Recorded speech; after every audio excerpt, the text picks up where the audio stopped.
Close your eyes and take a deep breath.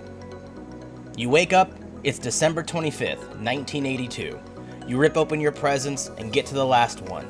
It's a very specific shape, and you know what it is before you even have to peel away the cover. It's a new video game, and with the utmost excitement, you shred the paper to see. In less than a year, the entire industry crashes to the ground. Okay, now open your eyes and see what today brings.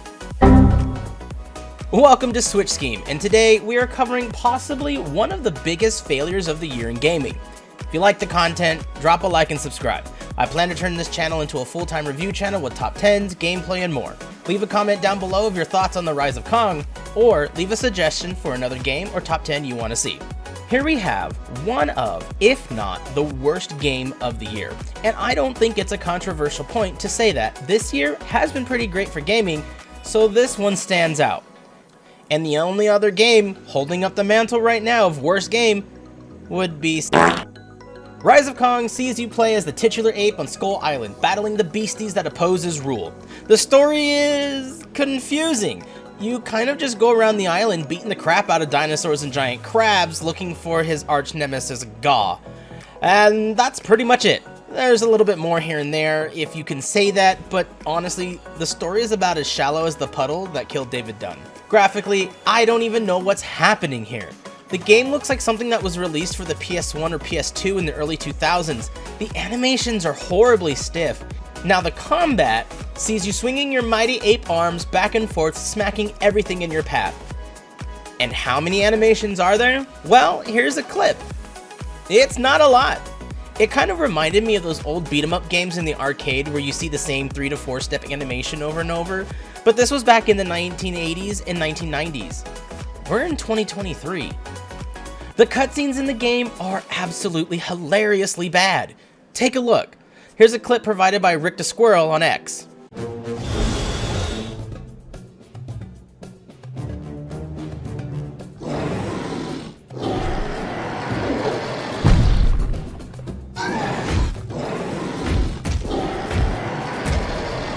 Was he looking at a photograph? What was with the freeze?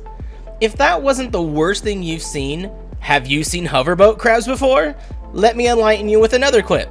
Thanks to Rick the Squirrel.